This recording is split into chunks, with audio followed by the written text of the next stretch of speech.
When a client recently shared with me that he had used geofencing as part of a political advertising campaign, my interest was piqued. In an effort to learn more, I asked who he was working with on the campaign, and this led me to today's guest. Jeff Swartz is the CEO and founder of the Ethic Advertising Agency. Great name. I decided to make this holiday stocking stuffer because it was so much more than your run-of-the-mill conversation.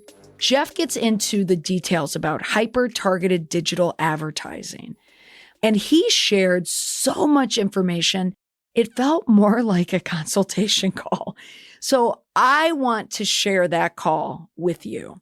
We discuss not only geofencing, but other areas of online and digital advertising, like display ads, over-the-top media, social awareness, and targeted ad campaigns for issues.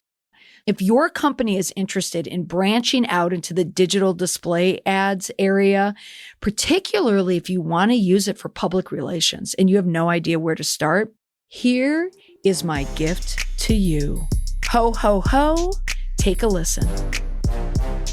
Hey, Jeff, thanks for joining me on the podcast to speak about a very particular issue facing communicators.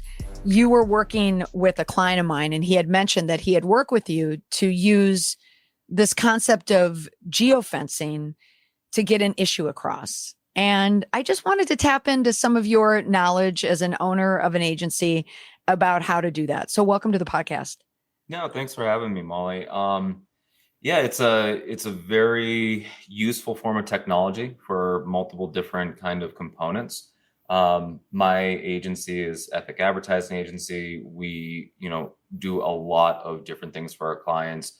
Our main focus is hyper-targeted digital advertising and creative services. So geofencing is part of that tech that we use to really start serving ads and messaging to a group of individuals that have been at a very specific location. And when I say specific, I mean like we can get down to about 16 feet, about 4.9 meters, somewhere in there, using GPS and Wi-Fi technology.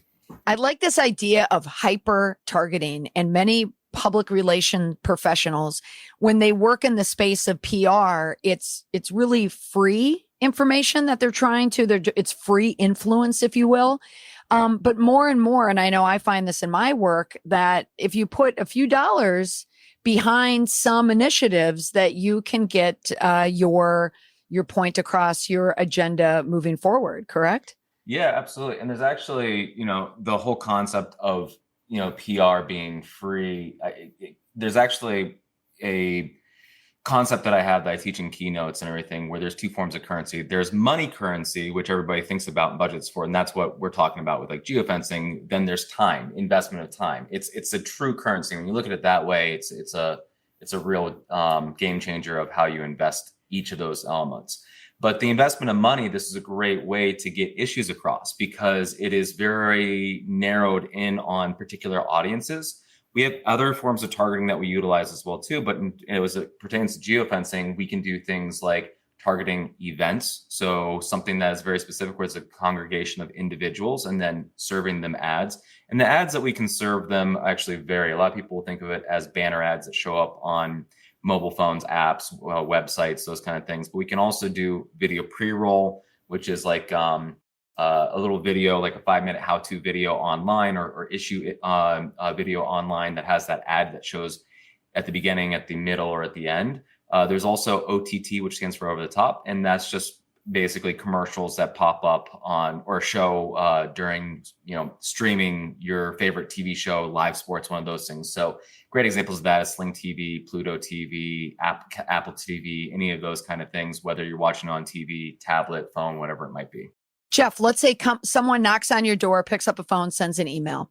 They have an issue in front of them and they want to hyper target, let's say, decision makers at the Capitol. Okay. So maybe it's a state issue and they want to get their message in front of decision makers and they knock on your door.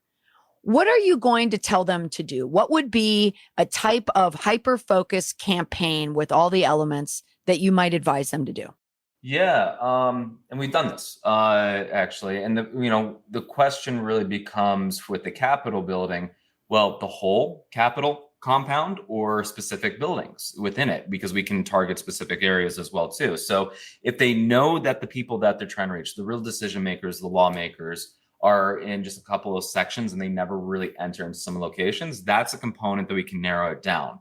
But the ideology behind this is to really pinpoint where this desired audience is, and then using satellites to really target. Mainly we pick up people's cell phones, and that's through them having GPS turned on. 90% of all Americans have it turned on in background. If you ever have an app and says, hey, we'd like to use your location so we can actually tell you where the nearest Buffalo Wild Wings is or something like that, that turns the GPS on, and we're able to target with that. If they connect to Wi-Fi, that just means our targeting gets even more precise. But essentially what we're doing is identifying these mainly phones and then serving ads to them. But we also have this layer of what we call cross-device matching, which if that phone is connected to someone's smart TV, someone's tablet, someone's computer, other devices, which a lot of phones are, then we can also start serving ads on those devices too. So maybe somebody that was at the Capitol building that had their smartphone in their pocket, we were able to identify that, but we wanted to serve them OTT ads when they're watching, streaming their favorite HGTV show on their big screen. We're able to kind of make those connections. So we're not only just hitting them on their phone, we're hitting them on other devices as well too. So understanding those components of those complexities of how it works. And also when it comes to geofencing, there's other people that are entering the Capitol building as well too. There are, everything from the plumber that's coming to do the leaky pipes to, a group of the teachers that have phones when they're doing a field trip and everything. So it's those things that are factored in as well, that we have optimizations to really figure out how to hone in on the people that are consistently there versus people that just kind of show up periodically, and vice versa, because sometimes that's important. Now, you mentioned the tech. So I'm following you on the tech. But when you mention OTT and something is over the top, what are you creating? What does it look like? If there's a communicator on the other end that knows they have to put together, for the most basic term, we're going to call it an ad. It's paid advertising. Mm-hmm. What does it look like? If you have an issue that you're trying to get across, what are they creating content wise? Yeah, so OTT and video pre-roll are video-based ads. So they're going to be a lot of people will think of them as your traditional TV commercial. And OTT is really, and some people will throw around CTV, that term too. That CTV and OTT, the difference is OTT on any device. CTV is just on the TV. OTT is just more encompassing. So that's why I always refer to OTT, because we are on multiple devices. But essentially, it's going to be a video ad that appears, as those commercial breaks happen while you're watching either live sports, live news, your favorite movie, your favorite TV show, those kind of things. We also can do banner ads, which is more of a static ad as well too, which is going to appear on apps and websites. We can do animation, GIF and HTML5 with that as well, and have video play in banner ads too. And then we also have solutions for digital audio, but those are actually external right now. Within the next month or two, those are going to be coming internal. But we can also use geofencing to do some digital audio, which is going to also include things like Spotify, iHeart, Entercom, Blog Talk Radio, those kind of streaming audio services as well. Okay, so the content that a communicator needs to create, it could be a video, it could be it could be just a print ad, it could be content, it could be a GIF. Do you help people create the content? We do, yeah. So I mean, for us, we can do our specialties in creative are graphic design work, video work, animation, audio, and website development. So a lot of times we'll be able to do all of that for our clients. However, the particular client that you're talking about, he's a phenomenal video producer and everything. He's never going to need video from us because he's got that taken care of. He needs graphic design help, so we fill in those things. So there are a lot of situations where some people will come to us, and we work with actually ad agencies across the country that are creative shops, and they come to us just for the tech, and vice versa. We also do just creative for some people as well too, but we can do both. And it really brings it full circle because me and the culture at my company and everybody at my company really believes that you have to say the right thing to the right people. It can't be one or the other. And I associate it to dating. You know, if you're on a date with somebody that you really like, you're talking on to somebody you really like, and you mess up and you say the wrong thing, it's going to be a bad date. Same thing. If you say the best thing to the person that is not right for you, if they're a little cuckoo, a little crazy, and they're just wrong, that's going to be a bad date as well. You have to have both of those things. So I always use always use the saying, date your clients when in regards to creative and targeting. Okay, it's a great metaphor. People can certainly understand that. So I understand this concept of, helping people create the right message at the right time and delivering it in the right place. I mean, that's really that's the slogan of this podcast. Mm-hmm. How do you know someone's hired you? They have an issue, they have an agenda, they want their issue to be heard. How do they know that it was successful? Yeah. There are multiple data points that we look at because everybody's key performance index or KPI can be a little bit different. Mm-hmm. One of the really neat things with geofencing in particular, that is the most effective form of conversion tracking is the fact that we can track physical conversions. So let's say we're doing a get out and vote campaign. And we are doing these geofences and we're targeting young adults. So maybe college students. We're targeting college campuses and dormitories for colleges to get them to go out and vote. Well, we can then set up conversion zones around those voting areas on the day of voting and be able to tell you, hey, this person saw one of our geofencing ads, experienced one of those ads, and then they actually showed up at the location that we wanted them to show up to. We can also tell them these people didn't do that. We can tell them these people didn't see an ad and they showed up and they happened to be in both, because we don't serve ads to everybody that's entered a geofence. A lot of that has to do with budgetary kind of restraints, because if you don't have enough money to get everybody, there's that component. Also, like I mentioned, we're really only reaching like 90% of them. So there's instantly 10% that maybe don't have GPS turned on, those kind of things. So that is one of the best forms of conversion tracking. We have other forms of the data that we look at. Obviously, we're looking at, the vanity metrics of clicks and click-through rate and impressions and those kind of things. But like OTT is a great example because it's not clickable. 99% of the inventory is not clickable. You can't poke your TV screen and expect to go anywhere. So we also encourage search traffic and direct traffic through Google Analytics or other kind of back-end data aggregators that we can look at to see, well, was there a spike in traffic? And did those people, have reactions? And was there an overall reaction that we wanted as well, too? With advertising, a lot of times it's sales. For PR and awareness kind of things, it could be, votes, it could be signing petitions, it could be contact forms, those kind of things. So those are all data points that we try to tap into. It's a very difficult thing. There's no singular source that says, yes, this is what it is. It's looking at multiple data points to tell the story and show the process of somebody experiencing these ads and then taking an action after that. So it all comes down to the data, in other words, to find out if a campaign was successful. Let's pull it back a bit. When someone utilizes a firm like yours for this type of technology, what they're aiming for is influence. They're trying to buy influence. Mm-hmm. And that influence, it sounds like you're saying, it could be social awareness. It could be for political purposes. It could be for recruitment. It could really be for anything, correct? Yeah. Yeah. And we've used it for recruitment. We used it for political. We used it for social awareness. In New Jersey, we did a really great campaign for Southern New Jersey that was focused on anti-vaping for young kids, anti-underage drinking, those kind of things. We geofenced the homecoming games and homecoming dances in some high schools as well.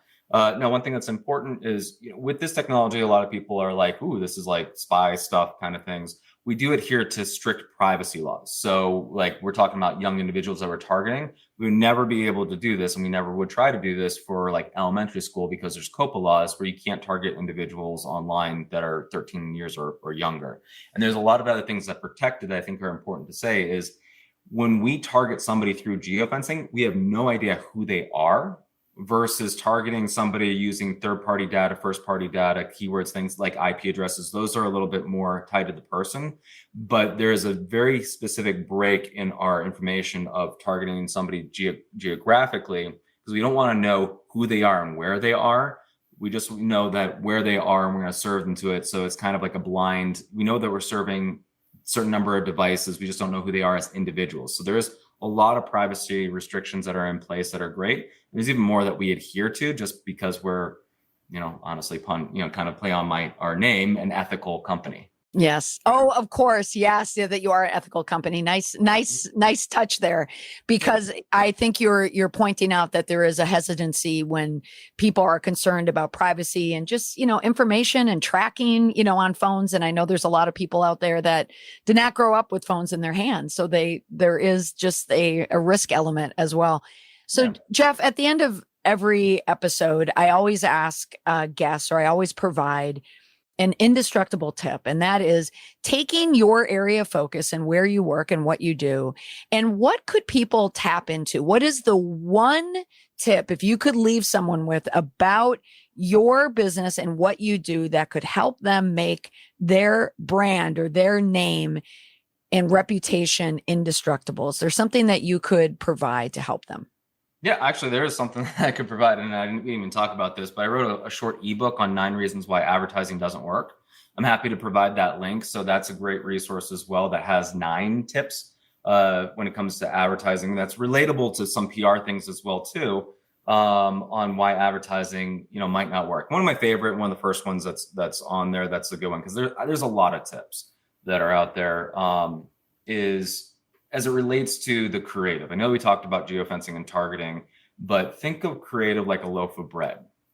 If you create really bad bread, no one's going to want to eat it. If you create really bad creative, no one's going to want to take the action that you want them to take. But just like bread, it gets stale, it gets moldy, and this goes for organic content. It goes for, in the PR world, I think this is really relevant, because you do one great article that's out there, well, that's great, but it's going to start to deteriorate on the value of that. You have to get more out there. You have to keep on being in front of people with new and original content. So it's like a loaf of bread, to where you want to keep it fresh. You want to keep it really good and tasty and put it out there. So treat your creative like a loaf of bread, whether that's ad creative, PR content, organic social media content, blog posting, whatever it is. That's one of my favorite tips. It's part of that ebook that I'm happy to share a link, and then everybody can download it. Oh, I'll definitely add that link to the show notes for everyone to check out. But Jeff, that's a good one. You are nourishing everyone with this idea of keeping content fresh, no matter what it is. You can't just be one and done. You need to multiply. Yeah. And there's no silver. I've never met a single person that said, I did this one thing and it was great. It changed my business. This is all that we had to do. It's anybody that's an entrepreneur, anybody that's in the realm that you and I are in, understands that there's that repetition that needs to happen. And it's vital and important. And the thing is when I talk about a loaf of bread, it kind of puts in perspective for clients to understand of what it is, because a lot of times people will create these beautiful pieces and then they get stale. And we say, hey, we have to have a strategy. We have to keep up and every so often do this, but understanding that there is a shelf life of certain creative as well too. There's certain things that you can build up your creative arsenal to redeploy and reutilize and those kind of things. So, thinking of it as bread has really been a great tip. That's one of my favorite from the ebook that we created. Jeff, thank you so much for sharing this, this deep information, but it's a new way of looking at how to get your information out there and how to influence in non-traditional ways. How can someone find you, Jeff, to find out more information about your business? Yeah, I've always had an open door policy. So regardless of if, I don't have to just talk to people that are prospective clients. I'll talk to anybody about this stuff because it helps my personal brand. It helps my business brand, which is more important, and brands us as experts. So, if someone wants to get in touch with me, the website is ethic-ads.com. The phone number is 412-224-2100. My direct email is my last name, Swartz, SWARTZ @ethic-ads.com. And then if you look for Ethic Advertising on any social media site, you can find us there, LinkedIn, Twitter, Facebook, Instagram, all of those kind of things as well. Appreciate a follow-up from anybody, but feel free to reach out to us directly. And we also try to produce a lot of education and content. So there are blogs that we have. We do what I call advice videos as well too that we've kind of produced. So we do have like a YouTube presence as well. But yeah, if anybody wants to just have a conversation with me, It doesn't matter what your questions are, what they're going on, as long as it's related to what we're doing professionally. I'm happy to have that sit down. That's awesome. Thanks so much, Jeff, for taking the time to share your wisdom in this field of technology. Yeah, thanks, Molly. My thanks to Jeff Swartz for sharing all of this information. And you can find even more information in his ebook, 9 Reasons Why Advertising Does Not Work. I included a link in the show notes. For more information about Jeff and his firm, Ethic Advertising Agency, you can find him at ethic-ads.com. Thanks for listening. Happy holidays. Bye for now.